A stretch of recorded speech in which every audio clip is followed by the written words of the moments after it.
alaikum dear viewers, and welcome to Women's View on Ahlulbayt TV. This is the Muharram live special here at Ahlulbayt TV for Women's View. So welcome to the show. And just before I go into today's topic, I would like to mention the layout for today's show for those who perhaps have just tuned in today or have missed our previous shows. Now the layout for Women's View has now changed. Instead of it being 1 hour, it's now 2 hours. Instead of it being one guest, it's now two guests. We also have a special guest from abroad joining us every day via the telephone. And as well as that, we have the diary journal of Dr. Fatima Jami, who's been recording footage for us in Iraq. So inshallah, we'll be showing the next segment of her diary journal in today's show. Now, going to today's topic, before I'd like to begin, I'd like to send my condolences to you all and to Imam al-Mahdi Ajallah Ta'ala Faraja on the martyrdom of Imam al-Hussein. And the next coming days will be days of mourning and commemoration. So today's topic is Ali Akbar, the example for all. As you all know, that every character in the Battle of Karbala are examples for us all. And today we'd like to focus on the life and characteristics of Ali Akbar. So inshallah, we'll be having a nice discussion regarding that. Just before we go to our topic, I would like to say to you all that this is a live call-in show. So if you would like to call in with your views or opinions, then you can call in with a number on the screen. Alternatively, you can email us at womensview@ahlulbayt.tv. That's womensview@ahlulbayt.tv. Inshallah, I'll read out your messages in today's show, and if we have any comments, we'll be putting them at the bottom of the screen so you can read them out. Now, once again, today's topic is Ali Akbar, the example for all. I am your host, Zahra Al-Alawi, and today with me is Sister Maryam Hilli. Assalamu alaikum. And Sister Romana Kazmi. Assalamu alaikum. Which, you know, you both have been on the show before, so you know strangers to television screen. But, you know, today's topic is a very interesting one, you know, because when we look in the Battle of Karbala, we see that all the characters are examples for us, and we learn so much from them. And they all appeal to different audiences, and each character we can learn a certain thing from. So, first of all, you know, Ali Akbar, who was he? Ali Akbar was the son of Imam Hussein alayhi salam. In some traditions, we heard that he was the oldest son to Imam Hussein alayhi salam. In other traditions, he was the second child to Imam Hussein alayhi salam. It's up to you which tradition you would like to follow. I know that Sheikh Mufid, he goes with the tradition that Ali Akbar was around the age of 18 to 19 years old, and Maryam Hilli says that he was around the age of 23, and then there are other researchers which prove that he was around the age of 27, which makes him older than Imam Sajjad alayhi salam, who was 23 around the time of the Battle of Karbala. So again, it's up to the viewers, up to the research that they do, what their conviction is around this topic. As Sister said, that we know that Ali Akbar alayhi salam is the son of Abu Abdullah al-Hussein alayhi salam, and father is Imam Hussein, and the mother, if we focus on her life, is Layla. And if you see that the tribe Layla comes from is one of the tribes of Arabia, which is, they were very famous in their prestige, in their zuhuk. And Layla is the granddaughter of Urwa bin Masood al-Saqafi, which the tribe which has given us Mukhtar, like people like Mukhtar. So Ali Akbar's father's side and Ali Akbar's mother's side, both sides, if we see in history and if we dissect, that he belongs to a very prestigious background from the Arabian tribes. And Ali Akbar is the son of Imam Hussein, who has been taught bravery and fencing and archery by his brother Abul Fazl al-Abbas. So his character has been brought up in the household of Holy Prophet, under the guardianship of Imam Hussein alayhi salam, under the guardianship of Bibi Zainab alayhi salam, as we hear a lot of narrations that since he was born on 11th of Sha'ban, either 33rd year of Hijrah or the later in history says or 44. So he was brought up from the very early age by Bibi Zainab, Sayyidah Zainab alayhi salam. And if I would sometimes in history, when you look at who was his maternal grandfather, his maternal grandfather was one of the most important men in the Arabian tribes, even though that the Prophet Rasulullah gave him the title that he is as like the Habib Najjar of Surah Al-Ali Yasin, because when at the point of Hudaybiyah, when Prophet ﷺ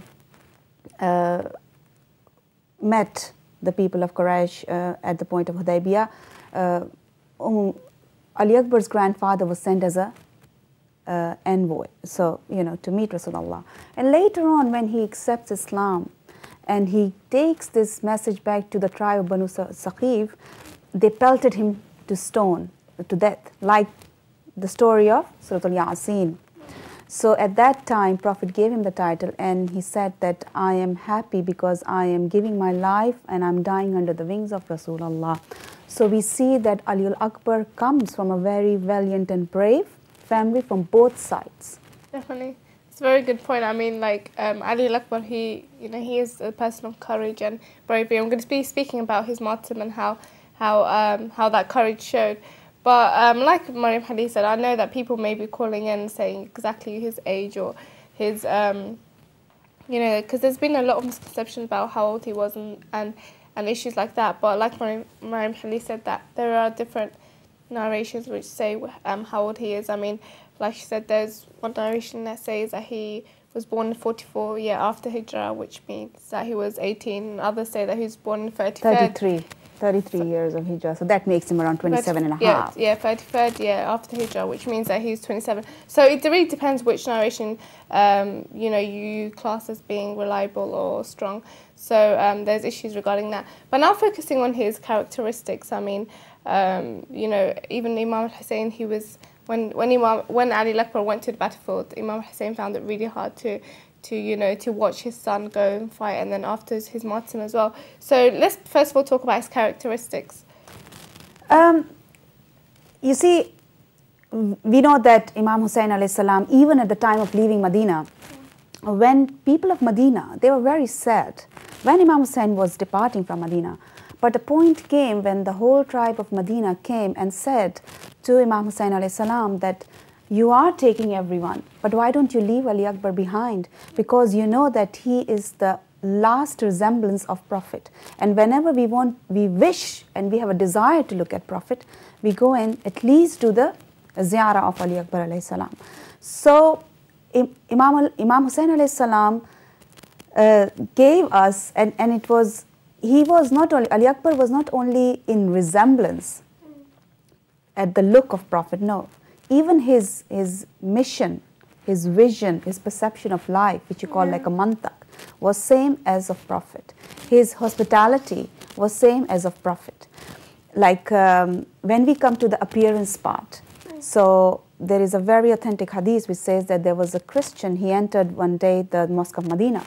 And when people said to him, why are you entering the Mosque of Medina? And he said, well, I had a dream last night where Rasulullah and Prophet Jesus came into my dream, and I have accepted Islam, and they have told me to come to the mosque and pay allegiance to one of the family of the Prophet.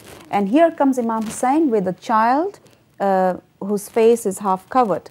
And Imam Hussein alayhi salam asked him that if you see somebody like Prophet, would you recognize the face? And he says, I will very well, because I have seen the face very well in my dream. And when Imam Hussein tells Ali Akbar to unveil his face, and he says, this is exactly the face which came in my dream of Prophet.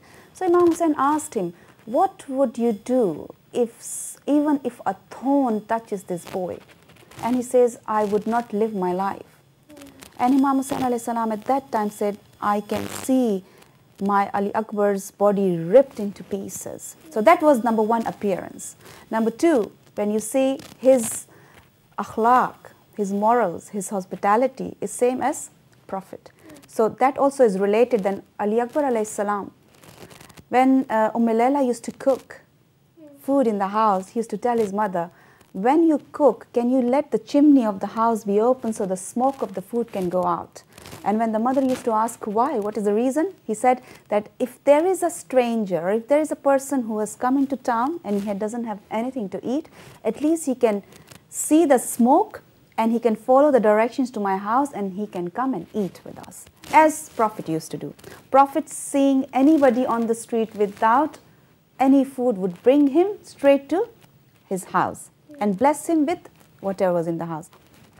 So that is like hospitality of the Prophet. And number 3, the vision. The vision what Prophet had, the way to perceive the message of Islam, to live it, to stand, to take a stand, was Ali Akbar's vision. That what is my vision? And it is very clearly explained that when Imam Hussain alayhi salam tells him about his dream and he says, Inna lillahi wa inna ilayhi raji'un. And Ali Akbar says, are we not on truth? And if we are on truth, so I see death as a bridge to reach to the truth. So we see the similarities. And the last one which I want to mention, which always touches my heart about the similarity between Ali Akbar and the Prophet, is Prophet not only loved and known and trusted by his people who followed him, but the enemies. Right? We know that in Makkah, even the enemies, they would fight in the morning with the Prophet, but at night they would say, Ya Rasulullah, can you keep our amana, can you keep our things with you, because you are Sadiq and you are Amin. So to get the appreciation and to get acknowledgement from somebody who loves you or follow you, it's okay. But somebody who is your enemy, if they praises you, and that's what we see in history, that Muawiyah, one day he's sitting with his companion, he says, what do you think, who should be the leader after me? And his companion says, Muawiyah, one of your sons or one of your people? And he says, no. He says, Ali Akbar. Why? Because he has got 3 characteristics which makes him the complete person to lead a nation. Number 1, he has got the Shuja of Bani Hashim. Number 2, he has got the Sakha of Bani Umayyah. And number 3, he has got the Zuhuk of Bani Saqib. So we do know that Bani Hashim has given us brave soldiers like Jafar Tayyar, Imam Ali alayhi salam.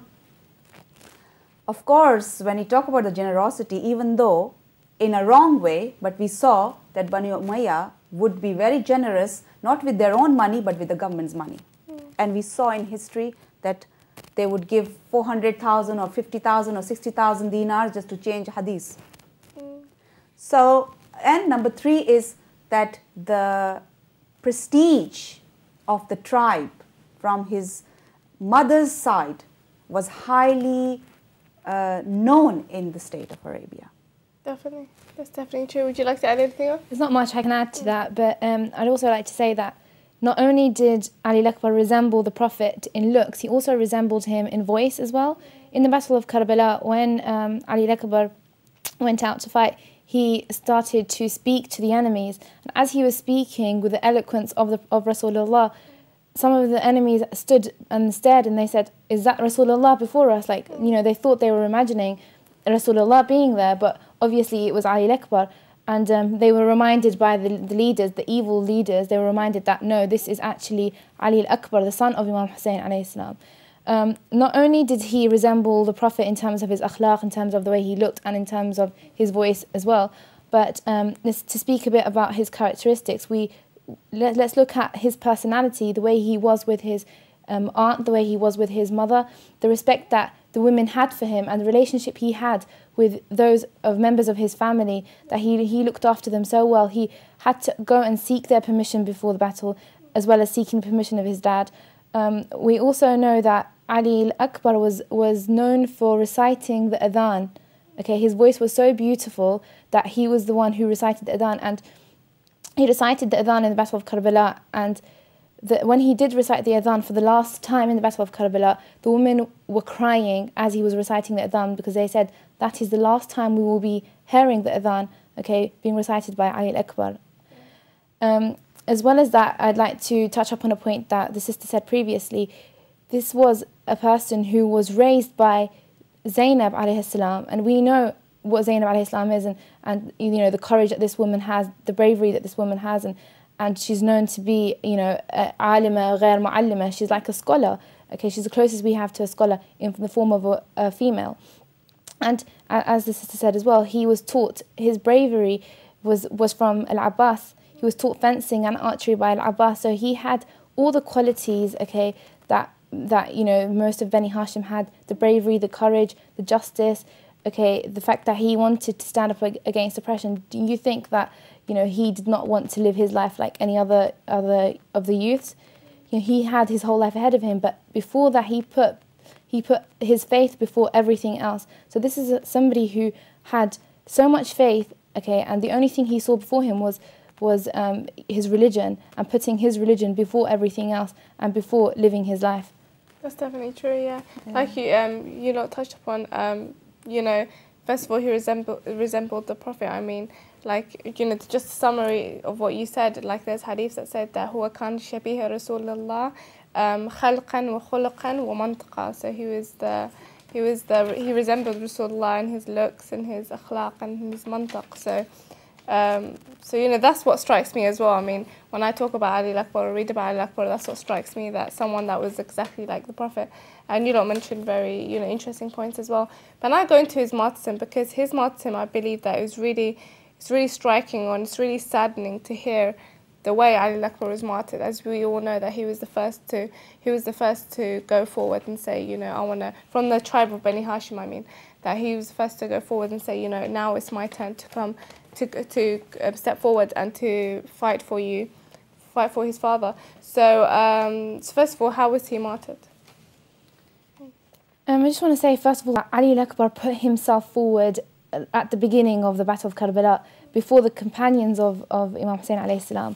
But the companions of Imam alayhi salam said to him, you know, we will not allow you to go and fight in battle. If we are still alive, we will not let you go and fight. So we just to remind people that this is somebody who put himself forward right at the beginning, and then, as you said, he was the first from Bani Hashim to put himself forward, and he was the son of Imam Hussein alayhi salam. So he put himself forward.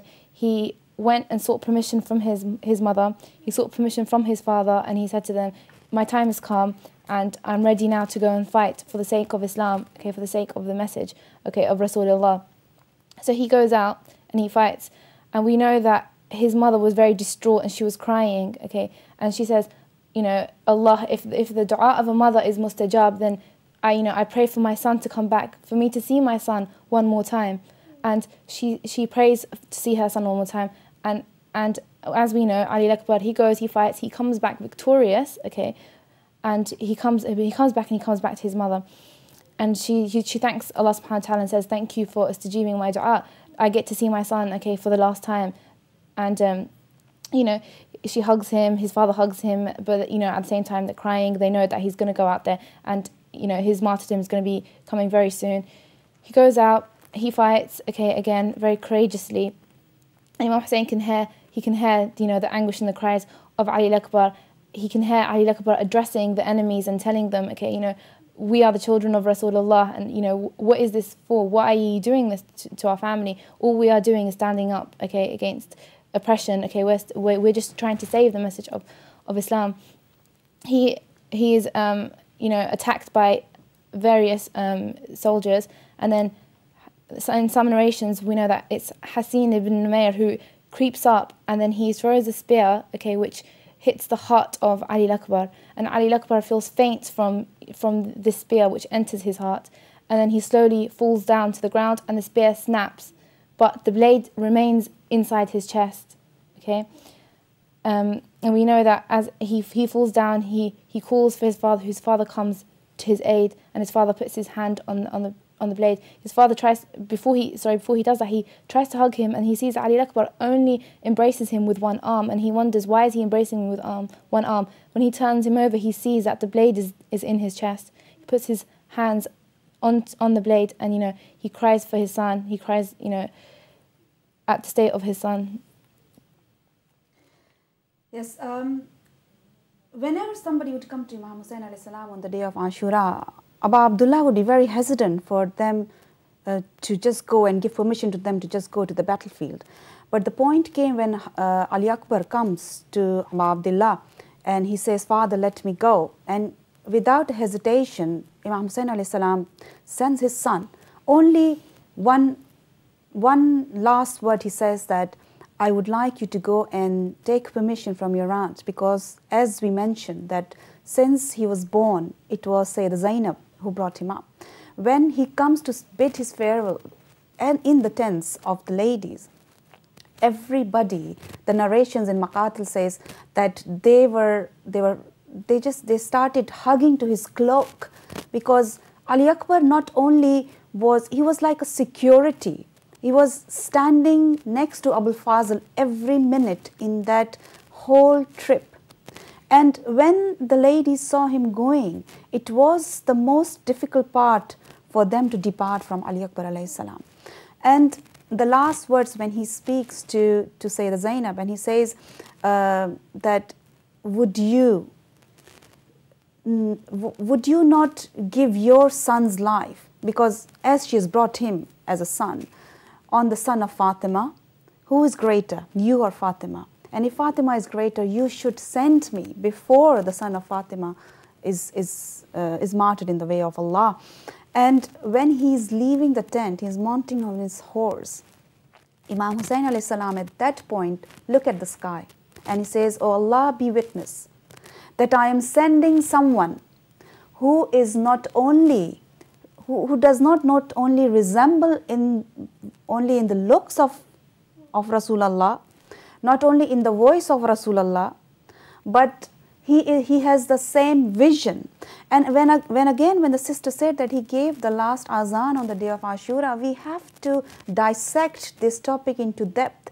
That Imam Hussain alayhi salam, in his companions, in his army, he had a man with the name of Hajjaj bin Masruq, who used to be a muazzin for the whole team. So whenever, even in the time when they were leaving from Medina, in Makkah, till the 8th day of in Karbala, it was whenever the time of prayers would come, Imam Hussain alayhi salam would say to Hajjaj ibn Masruq, "Come and give adhan. Come and give azan so we can lead the prayers." But on the last morning, why did Imam Hussain alayhi salam told Ali Akbar to go and give azan? And if you dissect this topic, it is that Imam Hussain is giving the last message to the opposition, that look and hear the voice of the Prophet, look at the face of the Prophet, and hear the message, the perception, the vision of the Prophet which you hear in this azan, and do you still remember who we are? So do you see that philosophy of Imam Hussain taking that step? It was not only that, yeah, of course, emotionally to hear his voice last time and to have that vision and the picture in front of them. But on the other hand, Imam Hussain had a philosophy, and this was the philosophy, that this is still, because you see, on the battlefield of Karbala, when you see Imam Hussein's action in every speech, in every word what he say, he's giving the opposition another chance to analyze, and if somebody just analyze it, he might come to the right path. And we see that not only her, we see other companions also, other people from the army of Umar Saad left and joined Imam Hussain alayhi salam on that day. So again, when he leaves, and Imam Hussain is following Ali Akbar, Ali Akbar hears some footsteps. So he stops and he turns back and he says, "Father, you have already given me the permission. I've already said my last salutations to the ladies of the tent, in the tent. So why are you following me?" Here we get another narration. So we get a narration that Imam Hussain alayhi salam said that, "I wish you were a father so you could feel my pain." Even though in history there is only one narration which does mention that there might be a case that Ali Akbar was married with a son, but it just stops after one narration. But here Imam Hussain says you could feel what happens. But here Imam for a moment is a father. Definitely. is a father. Definitely true. If I just stop you there, because we're just approaching prayer time, so inshallah we'll finish the whole story of the martyrdom after prayer time, inshallah. As we're speaking about Ali Akbar giving the adhan, we are now approaching prayer time, so inshallah we'll go off to pray, inshallah. I do request that you remember all us and all the Muslims around the world in your prayers. So inshallah we'll be back at 4:30, so join us then, where we talk more about Ali Akbar. Assalamu alaikum wa rahmatullahi wa barakatuh.